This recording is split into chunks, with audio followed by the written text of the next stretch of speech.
for purpose of making an opening statement. Thank you, Mr. Chairman, and I want to welcome our witnesses who are here with us today. This last Congress, our congressional Democrats made landmark and generational investments in infrastructure, clean energy, and domestic manufacturing when they enacted the Infrastructure Investment and Jobs Act, the Inflation Reduction Act, and the CHIPS and Science Act. Our extreme colleagues on the right want to cast these laws as wasteful despite the extraordinary benefits they will provide for the American people and the planet in order to curry brownie points with special interests and climate deniers. Let me be clear, the investments that we are making through these bills will lower costs, create jobs for millions of Americans, increase domestic manufacturing and energy production, and combat climate change. As Democrats, we are committed to championing positive investments in domestic energy and manufacturing, as well as providing good, well-paying jobs for all Americans. In fact, the Inflation Reduction Act has already catalyzed more than 100,000 clean energy jobs and led to increased investment by businesses in manufacturing across the United States. This includes in the West in Colorado, where private sector company CS Wind plans to expand the largest wind turbine factory in the world. In North Carolina, where Toyota has invested $2.5 billion in an electric vehicle battery facility, and Wolfspeed has committed to building the world's largest carbide materials factory.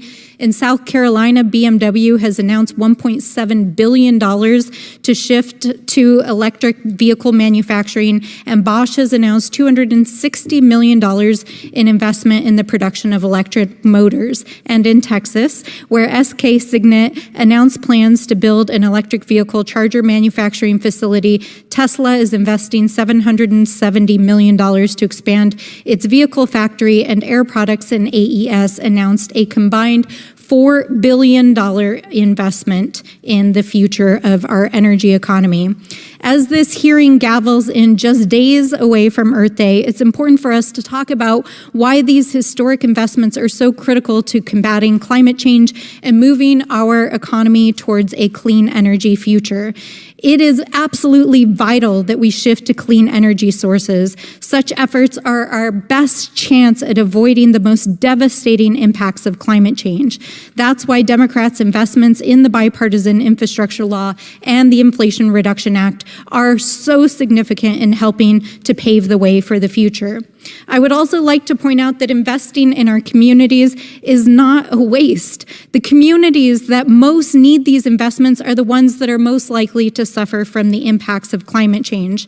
Roughly $1.8 billion out of $4.5 billion that is slated for clean energy initiatives in the Inflation Reduction Act will go to low-income American homes. In addition, the administration's Justice 40 initiative aims to ensure that 40% of the benefits achieved through these investments in climate action and clean energy will flow to our underserved communities.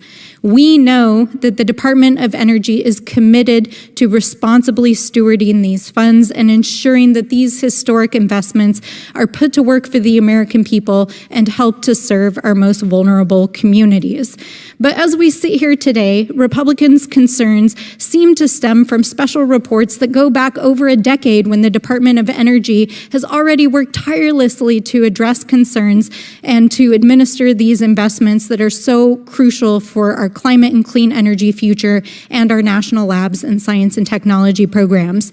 Our president is committed to ensuring that these funds are used appropriately, and in fact, the president's budget for this year includes almost a 55% increase for the Inspector General at DOE. When Republicans claim that they are conducting real oversight, they are focused on programs and agencies that have worked specifically to fortify against fraud, waste, and abuse, with talking points that literally have very little relationship to reality. The administration has prioritized preventing fraud, waste, and abuse across the federal government and ensuring that the benefits of the infrastructure law, the Inflation Reduction Act, and the CHIPS Act are no exception. And I look very much forward to hearing from our witnesses today. And with that, Mr. Chair, I yield back.